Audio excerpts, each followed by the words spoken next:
Morning students, welcome back to computer science exam crack channel. तो आज हम इस वीडियो से अपनी सी प्रोग्रामिंग लैंग्वेज स्टार्ट करेंगे जो कि आपके एग्जाम के लिए काफ़ी इंपॉर्टेंट है। चाहे बच्चे आप टीजीटी पीजीटी की प्रिपरेशन कर रहे हैं या फिर आप किसी भी हरियाणा गवर्नमेंट का या अदर स्टेट का या फिर सेंट्रल गवर्नमेंट का किसी भी गवर्नमेंट जॉब की तैयारी कर रहे हैं और कंप्यूटर सेक्शन वहाँ पर आता है तो सी लैंग्वेज से रिलेटेड क्वेश्चंस वहाँ पर पूछे जाते हैं। तो ये जो वीडियो बच्चों सबके लिए है, चाहे वो एसएससी के स्टूडेंट्स हैं या फिर वो टीजीटी पीजीटी के लिए स्पेशल प्रिपरेशन कर रहे हैं, ये वीडियो सबके लिए ही हेल्पफुल रहेगा। तो चलिए बच्चों स्टार्ट करते हैं इस वीडियो को सी लैंग्वेज के साथ। कुछ यहाँ पर मैं बेसिक क्वेश्चन बताऊंगी जो सी लैंग्वेज में पूछे जाते हैं। तो सबसे पहले तो बच्चों आपको ये पता होना चाहिए who was the inventor of the C language. तो यहाँ पर इन्वेंटर कौन है? Dennis Ritchie. Who was the inventor of the C language? Dennis Ritchie is the inventor of the C language. Question कई बार पूछ लिया जाता है बच्चों ये। दूसरा पॉइंट, ये कब डेवलप हुई थी? ठीक है, तो ये 1972 के अंदर डेवलप हुई थी। फाइन। थर्ड जो पॉइंट बनता है कि सी लैंग्वेज कहाँ पर डेवलप हुई थी? तो बच्चों ये AT&T बेल लैबोरेटरी यूएसए के अंदर डेवलप हुई थी। तो तीनों क्वेश्चन है, इंपॉर्टेंट है बच्चों। एक क्वेश्चन यहाँ से पूछ लिया जाता है। अगली बात क्या है सी लैंग्वेज से?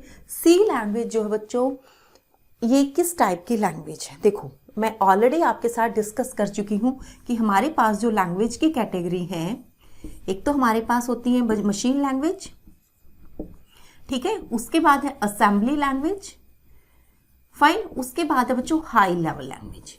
तो ये कैटेगरी आपको ऑलरेडी पता है। तो इसमें आपका फोर्थ पॉइंट जो होगा सी लैंग्वेज बच्चों, सॉरी ये सी गलत लिखा गया। सी लैंग्वेज क्या है? आपकी मशीन लैंग्वेज है और सी लैंग्वेज आपकी हाई लेवल लैंग्वेज। दोनों ही कैटेगरी में जो है आपकी सी लैंग्वेज को प्लेस किया जाता है। क्यों किया जाता है ये मैं आपको बताती हूँ। देखिए मशीन लैंग्वेज क्या होती थी? वो लैंग्वेज जो डायरेक्ट आपके हार्डवेयर के साथ कम्युनिकेट करे, वही मशीन लैंग्वेज है। ठीक है, अब सी को मशीन लैंग्वेज क्यों कह रहे हैं? क्योंकि बच्चे जो ट्रांसलेटर है ना, अब आप कहेंगे मैडम ट्रांसलेटर अगर आप पहली बार इस वीडियो को देख रहे हैं तो प्रीवियस वीडियो को आप जरूर चेक कर लें। इसमें मैं ऑलरेडी आपको बता चुकी हूँ कि ट्रांसलेटर क्या होते हैं और कितने टाइप के होते हैं। ठीक है, तो ट्रांसलेटर जो होते हैं ना बच्चों, आपको पता है हमारे पास कंपाइलर, इंटरप्रेटर, ये क्या है आपके पास? ट्रांसलेटर है। ठीक है, और जो सी लैंग्वेज का कंपाइलर है it is already written in C language. ठीक है, ट्रांसलेटर को आप सिस्टम सॉफ्टवेयर की कैटेगरी में डालते हैं बच्चे। ठीक है, और कंपाइलर क्या है? Compiler is itself written in C language. और एक और बड़ी बात बता दूं सी को ये मशीन लैंग्वेज में रखने का कारण कि जो आपका डॉस है यानी कि डिस्क ऑपरेटिंग सिस्टम, मानते हो ना कि ऑपरेटिंग सिस्टम को हम सिस्टम सॉफ्टवेयर की कैटेगरी में रखते ही रखते हैं।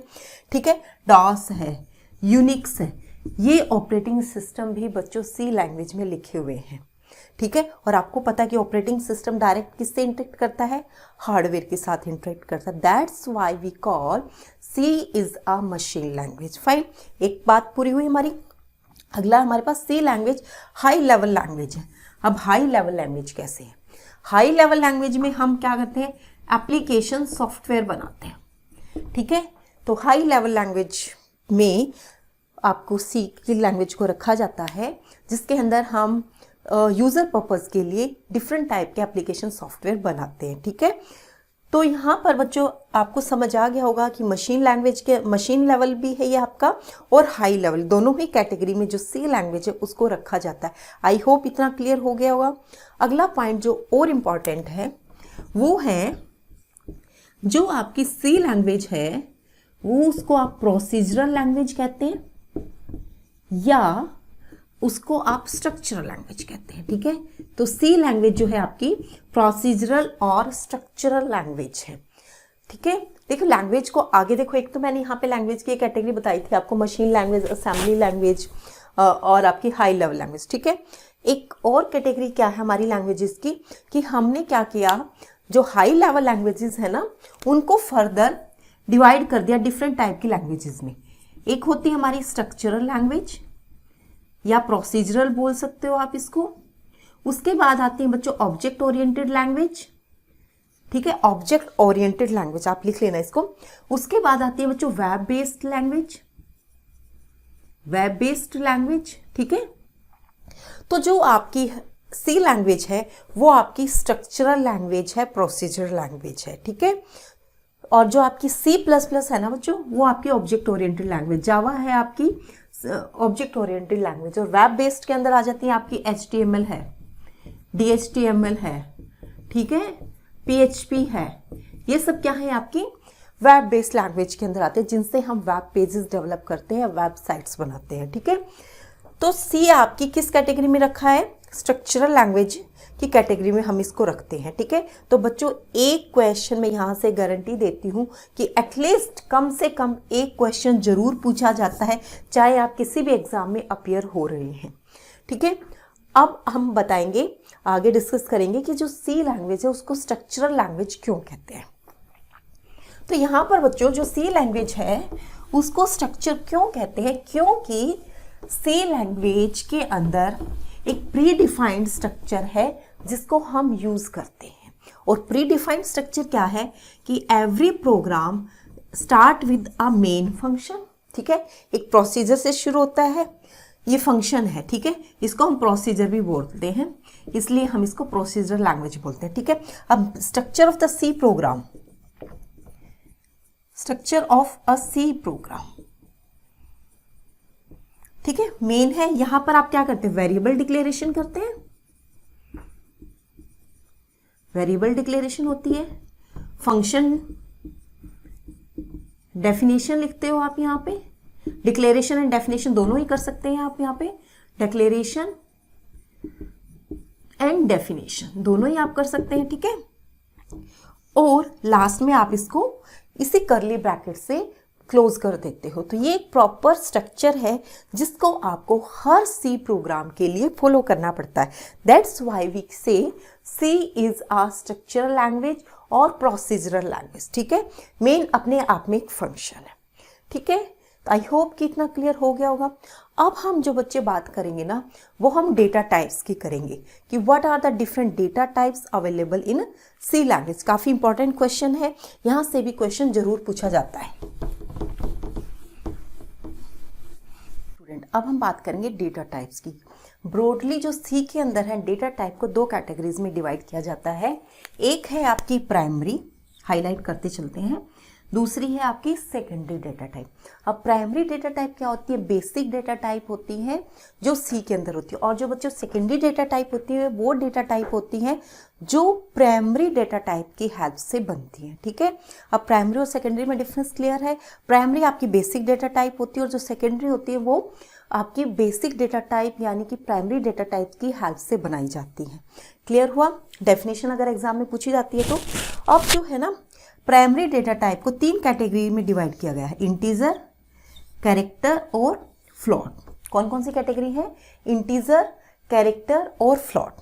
अब जो इंटीजर है बच्चों उसको फर्दर 3 कैटेगरीज में डिवाइड कर दिया है। एक है शॉर्ट इंट, दूसरा है अनसाइंड इंट, तीसरा है आपका लॉन्ग इंट, ठीक है। सिमिलरली जो कैरेक्टर है उसको भी साइंड और अनसाइंड कैरेक्टर में डिवाइड कर दिया गया है। फ्लोट को साइंड फ्लोट, अनसाइंड फ्लोट और तीसरी जो कैटेगरी है बच्चों जो आपको याद करनी है वो है डबल, ठीक है। अब जो आपके एरे ये सेकेंडरी डेटा टाइप है उसके बारे में भी डिस्कस कर लेते हैं। जो सेकेंडरी डेटा टाइप है ना बच्चों वो आपकी 5 टाइप्स की होती है। एरे, इनम, ये तो चल ही नहीं रहे सारे ही, ठीक है, मैं सोच रही थोड़ा हाईलाइट कर दूं। थर्ड है आपका स्ट्रक्चर, फोर्थ है आपका पॉइंटर और फिफ्थ है बच्चों यूनियन। तो 5 डेटा टाइप हैं आपकी जो सेकेंडरी डेटा टाइप्स के अंदर आती है, ठीक है। अब हम जो क्वेश्चन करेंगे ना बच्चों वो करेंगे कि ये जो हमने फर्दर डिवीजन किया है, ठीक है, उनकी रेंज क्या है, उनका मेमोरी में साइज क्या है। क्वेश्चन कहाँ से आता है, क्वेश्चन एक तो जनरल क्या आएगा कि आपसे पूछ लिया जाएगा, आपको ऑप्शन दे दी जाएंगे कि कौन सी सेकेंडरी डेटा टाइप है और कौन सी नहीं है। तो आपको ये पांचों की पांचों याद करनी है। हर एक के बारे में हम सी में फर्दर पढ़ेंगे, हमारे एक फुल फ्लैश चैप्टर होते हैं बच्चों सेकेंडरी डेटा टाइप के बारे में भी, ठीक है। तो अभी हम फॉर द टाइम बीइंग ये जो क्वेश्चन बनता है इस प्राइमरी पोर्शन वाला वो डिस्कस कर लेते हैं। अब प्राइमरी में आपने देखा कि इंटीजर है। अब इंटीजर के अंदर क्या है बच्चों, एक तो शॉर्ट इंट है, यहां मैंने रेंज लिख दी है। ये है आपका शॉर्ट इंट, अनसाइंड इंट और लॉन्ग इंट। जो आपका शॉर्ट इंट है ना, इसको आप साइंड इंट भी अगर एग्जाम में दे दिया जाए तो आपको कंफ्यूज नहीं होना है, ठीक है। और जो ये बच्चों जो मेमोरी में साइज लेता है ना, ये लेता है आपका 2 बाइट, ठीक है। और इसकी जो रेंज होती है -32,768 से लेकर 32,767, यानी कि 32,768 नेगेटिव है, उससे 32,767 तक जाएगी। क्योंकि देखो अनसाइंड इंट में क्या होता है आपके, हाँ ये साइन की बात करते हैं ना, साइन के अंदर क्या होता है, ये आपका 0 है, इधर वाले नेगेटिव भी नंबर कंसीडर होंगे और इधर पॉजिटिव नंबर भी कंसीडर होंगे, तो इसलिए नेगेटिव और पॉजिटिव दोनों को मिलाकर। अब जो अनसाइन इंट है बच्चों, ये भी 2 बाइट लेता है मेमोरी के अंदर, बट इसमें कोई साइन नहीं है, यानी कि सारे के सारे पॉजिटिव हैं 0 से लेकर आगे के। तो ये इसकी जो रेंज होती है ये 65,535 होती है। आप इन दोनों का एडिशन भी कर सकते हो, ठीक है। अगर आपको याद नहीं रहता, एक चीज याद करनी है आपको, चाहे ये याद कर लो, आप ये याद कर लो, ठीक है। अब अगला है आपके पास लॉन्ग इंट।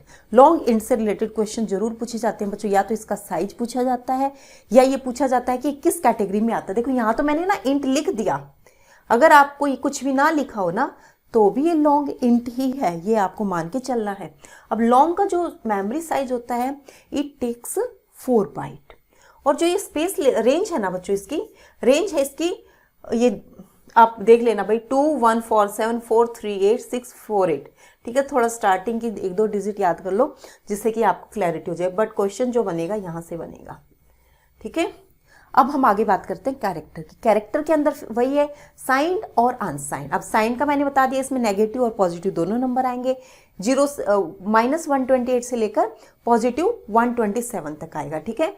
तो ये आपका ये हो गया और ये आपका ये हो गया, ये कैरेक्टर हो गया।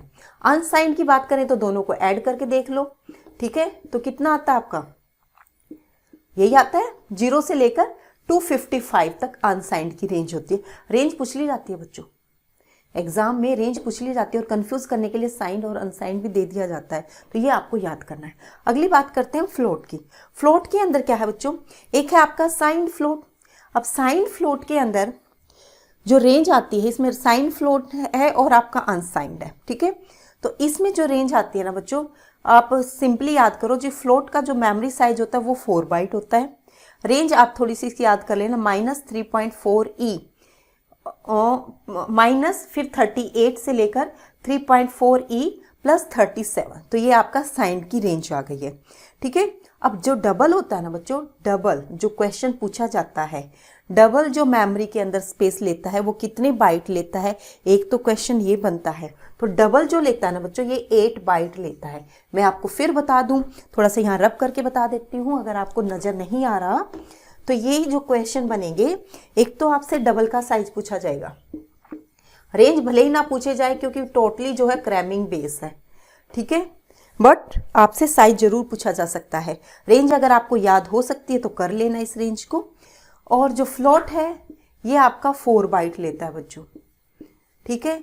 इंटीजर जो है 2 बाइट लेता है, और आपका जो लॉन्ग है ये 4 बाइट लेता है, और कैरेक्टर है ये आपकी 1 बाइट लेता है। तो क्वेश्चन यहाँ से पूछा जाएगा, जो कि आपका गलत नहीं होना चाहिए बच्चों। अगर इतनी मेहनत करने के बाद भी आप क्वेश्चन गलत करोगे तो देखो इतना ज़्यादा पढ़ाने का कोई फ़ायदा नहीं है। तो क्वेश्चन भी मैंने बता दिया, एक क्वेश्चन यहाँ से बनेगा, एक आपसे बेसिक क्वेश्चन पूछ लिया जाएगा सेकेंडरी डेटा टाइप को आइडेंटिफाई करने का, और प्राइमरी के तो चांसेस कम ही होते हैं, सिर्फ वहाँ से तो साइज, और जो पूछा जाएगा लॉन्ग, डबल, कैरेक्टर, फ्लॉट, इनके बारे में, साइज के बारे में पूछा जाएगा, जो कि आपको आना चाहिए और आपका ये क्वेश्चन 100% ठीक होना चाहिए।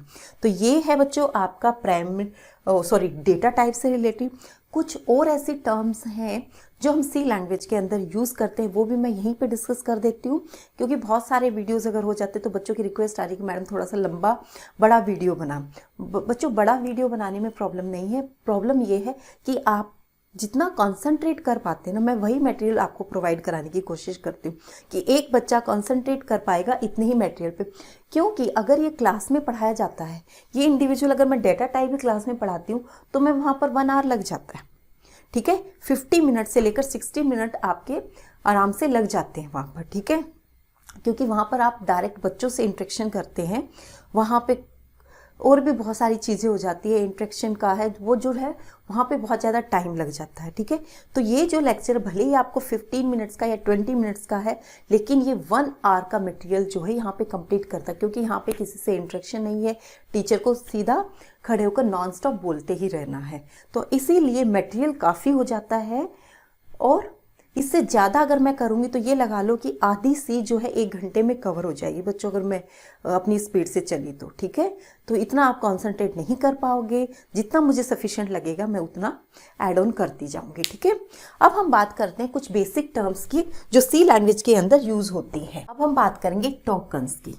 सी के अंदर टोकन्स क्या है। क्वेश्चन अगर ईजी बनता है ना बच्चों, मैं पीजीटी की तो गारंटी नहीं दे रही, बट टीजीटी के अंदर ये क्वेश्चन जरूर पूछा जाएगा और आपके एसएससी के एग्जाम में ये जरूर क्वेश्चन पूछा जाता है, क्योंकि पीजीटी का लेवल थोड़ा सा हाई होता है, टॉपिक यही है, सब्जेक्ट यही है, इसी तरीके से टीचर पढ़ाएगा। हाँ, एक चीज़ और याद आ गई मुझे इससे कि कई बार बच्चे कहते हैं मैडम पीजीटी के लिए बना दो या पीजीटी के लिए स्पेसिफिक कर दो। तो बच्चों यहाँ पर जो मैं पढ़ाती हूँ ना, वो मैं बेसिक से लेकर पूरा हाई लेवल तक का कराती हूँ। आपने देखा होगा कि कल जो मैंने प्रैक्टिस क्वेश्चन दिए वो भी काफ़ी अच्छे लेवल के थे क्वेश्चंस, ठीक है।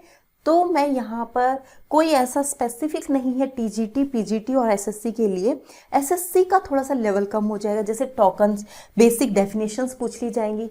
टीजीटी में भी हो सकता है थोड़ा सा डेफिनेशन पूछ ली जाए, टाइप्स पूछ ली जाए, और पीजीटी में थोड़ा सा लेवल उसका हाई हो जाएगा। इतना ही फर्क है, ज़्यादा फर्क नहीं है, आपको अच्छे से जानते हो इस चीज़ को। अब टोकन से स्टार्ट करते हैं। टोकन क्या होते हैं? टोकन आपके क्या होते हैं? स्मॉलेस्ट एंड इंडिविजुअल यूनिट होती है टोकन। क्या होती है? इंडिविजुअल यूनिट होती है टोकन, सबसे स्मॉलेस्ट यूनिट, ठीक है। जैसे अगर हम लैंग्वेज की बात करते हैं, लैंग्वेज में क्या है? वर्ड है, पंक्चुएशन मार्क्स है, ठीक है। तो वो क्या है? आपके टोकन्स हैं, ठीक है। पैरेंथेसिस लगाते हो, वो सब आपके टोकन्स के अंदर आते हैं। अब हम बात करते हैं सी के अंदर टोकन्स को भी फर्दर 4 कैटेगरीज में डिवाइड किया गया है। एक है आइडेंटिफायर, दूसरा कीवर्ड, तीसरा कांस्टेंट और चौथा है बच्चों वेरिएबल, ठीक है। अब हम बात करते हैं 1 बाय 1 आइडेंटिफायर की। आइडेंटिफायर क्या होते हैं बच्चों? जैसे हम वेरिएबल का नेम देते हैं, आइडेंटिफायर मतलब वेरिएबल नेम, ठीक है। तो यहाँ पर कुछ कन्वेंशंस हैं सी लैंग्वेज की कि जिसके अंदर आप capital A to Z, small a to Z और आपके 0 से 9 डिजिट हैं, ठीक है। अंडरस्कोर इन सबको आप यूज कर सकते हो किसी भी वेरिएबल का नेम देने के लिए। जैसे हम लिखते हैं ना, इंट लिख दिया मैंने, यहाँ पे मैं लिख देती हूँ EMP नंबर, ठीक है। कैर लिख देती हूँ यहाँ पे ई नेम। तो ये क्या है? ये बच्चों आइडेंटिफायर है, ठीक है। इनको जैसे मैंने यहाँ पे अंडरस्कोर यूज कर लिया, अंडरस्कोर परमिटेड है तभी तो मैंने यूज किया सी के अंदर, ठीक है। तो आइडेंटिफायर आप समझेंगे कि वेरिएबल का नेम देना है जिसमें आप कैपिटल, स्मॉल, 0 से 9 डिजिट और अंडरस्कोर को कर सकते हो। हाँ, स्टैंडर्ड क्या है वेरिएबल का सी के अंदर कि किसी भी वेरिएबल को आप डिजिट से स्टार्ट नहीं कर सकते। अगर मैं यहाँ पे 0 लिखूंगी ना, वो गलत हो जाएगा। अंडरस्कोर से मैं स्टार्ट कर सकती हूँ, ठीक है, बट मैं किसी डिजिट से वेरिएबल के नेम को स्टार्ट नहीं कर सकती, क्योंकि आपको पता है हर लैंग्वेज की अपनी पंक्चुएशंस होती हैं, हर लैंग्वेज के अपने रूल्स होते हैं, ठीक है। अब हम बात कर लेते हैं कीवर्ड्स की। कीवर्ड्स क्या होते हैं बच्चों? कीवर्ड्स कुछ फिक्स वर्ड्स होते हैं जिनको यूजर अपने पर्पस के लिए यूज नहीं कर सकता, ठीक है। अब कीवर्ड्स में है जैसे आपका इंटीजर, INT यूज करते हैं हम, कैरेक्टर, फ्लॉट, लॉन्ग, डबल, ठीक है। अब साइंड, अनसाइंड, ठीक है। जैसे आपका फोर लूप होता है, if else, while, do while, ठीक है, स्विच, केस, ठीक है। तो ये कुछ ऐसे कीवर्ड्स हैं बच्चों जिनका प्री डिफाइंड मीनिंग है सी लैंग्वेज के अंदर, जिनको आप अपने पर्पस के लिए यूज नहीं कर सकते हैं। और सी लैंग्वेज के अंदर कितने कीवर्ड्स होते हैं? आई थिंक 32 कीवर्ड्स होते हैं। इस चीज को आप भी वेरीफाई कर लेना। जितना मुझे पता है वो मैंने आपको बता दिया कि 32 कीवर्ड्स होते हैं सी लैंग्वेज के अंदर। अब आगे बात करते हैं हम कांस्टेंट की। कांस्टेंट मतलब कोई चीज जो फिक्स रहनी है, उसको हम कांस्टेंट कहते हैं, ठीक है। तो कांस्टेंट में आपके न्यूमेरिक कांस्टेंट भी हो सकते हैं और आपके कैरेक्टर कांस्टेंट भी हो सकते हैं, ठीक है। तो किसी चीज की वैल्यू मान लो आपको करना है पाई की वैल्यू आपने स्टार्टिंग में दे दी 3.14 प्रोग्राम की स्टार्टिंग में, ठीक है। अब थ्रो आउट जब आप पाई यूज करेंगे ना, आपने लिखा पाई इंटू पाई, तो वो क्या करेगा, वो 3.14 इंटू 3.14 रिप्लेस कर देगा पाई की वैल्यू को, ठीक है। ये होता है कांस्टेंट कि आपने फिक्स कर दिया किसी चीज को, जो throughout the program, throughout the execution of the program that will not ever change, जो कभी चेंज नहीं होगी, वो है कांस्टेंट। अब वेरिएबल का मतलब तो आप समझते ही हैं, जो वेरी करता रहता है, जो चेंज होता रहता है, दैट चेंजेबल, ठीक है। अब चेंजेबल कैसे है, मैं थोड़ा सा एग्जांपल दूं इसका भी। अब देखो बच्चों, मैंने लिखा a की वैल्यू 10, अब लिख दिया a equal to a plus 10 या फिर a equal to a plus 1, ठीक है, a equal to a plus b। तो ये क्या हुआ, a की वैल्यू आपने स्टार्टिंग में 10 दी थी, उसके बाद a की वैल्यू फिर चेंज हो रही है, फिर चेंज हो रही है, फिर चेंज हो रही है। तो ये क्या है बच्चों, वेरिएबल है। और कांस्टेंट की वैल्यू फिक्स रहेगी। आप आगे यहाँ पे वर्ड यूज करेंगे कांस्टेंट, फिर आप लिखेंगे इंट या कांस्टेंट फ्लॉट, जो भी डेटा टाइप है वो लिखेंगे। बट जो स्टैंडर्ड है आपका कीवर्ड है, जैसे मैंने यहाँ पे बताया था कि कांस्टेंट भी आपका कीवर्ड है, वो आपको लगाना पड़ेगा, जिससे कि आपके कंपाइलर को पता चल जाएगा कि ये कांस्टेंट है और ये वेरिएबल। वेरिएबल के सामने तो सिर्फ हम डेटा टाइप लगाते हैं, बट कांस्टेंट के सामने आपको कांस्टेंट कीवर्ड भी लगाना है, तभी कंपाइलर को आइडेंटिफाई होगा। तो ये था बच्चों आज का लेक्चर, जिसमें हमने क्या क्या डिस्कस किया है। सी के बारे में पढ़ा, उसके बाद हमने डेटा टाइप्स के बारे में पढ़ा और सी टोकन्स के बारे में पढ़ा। एक चीज़ और मैं बता दूं कि सी आपकी केस सेंसिटिव लैंग्वेज, अभी जो याद आया मुझे, सी लैंग्वेज आपकी केस सेंसिटिव है। अब केस सेंसिटिव क्या होता है, क्वेश्चन बनता है, ये भी पूछा जा सकता है 1 मार्क्स में। अब केस सेंसिटिव क्या होता है कि इसके लिए ये वाला पीआई और ये वाला पीआई दोनों का मीनिंग अलग है, ठीक है। इसको इसलिए हम कहते हैं केस सेंसिटिव है। तो बच्चों आज इतना ही, मिलते हैं नेक्स्ट वीडियो में नेक्स्ट टॉपिक के साथ। तब तक के लिए आप इसका अच्छे से रिवीजन कर लीजिएगा। हो सकेगा तो मैं 1-2 दिन में फिर से आपके लिए प्रैक्टिस क्वेश्चन लेकर आऊँगी। तो बच्चों आप लास्ट में मेरी एक ही रिक्वेस्ट है आपसे, अगर मैं आपके लिए इतनी मेहनत कर रही हूँ तो प्लीज़ मेरे वीडियो को मैक्सिमम शेयर कीजिए और लाइक और कमेंट अगर आपको अच्छी लगती है तो ज़रूर करेंगे, ठीक है। और अच्छी लगेगी तभी आप आगे शेयर करेंगे। और चैनल पर अगर पहली बार है तो सब्सक्राइब कर लीजिएगा, ताकि आने वाले वीडियोस का नोटिफिकेशन आपको मिलता रहे, क्योंकि यहाँ पर मैं सी भी स्टार्ट कर चुकी हूँ, आपका नेटवर्क भी चल रहा है, DBMS ऑलरेडी पढ़ा है, MCQs की सीरीज़ है, बहुत सारा मटेरियल है यहाँ पर, जिससे कि आपके एग्जाम की प्रिपरेशन अच्छे से हो जाएगी। तो आज के लिए इतना ही बच्चों, मिलते हैं नेक्स्ट वीडियो में नेक्स्ट टॉपिक के साथ। तब तक के लिए थैंक यू वेरी मच।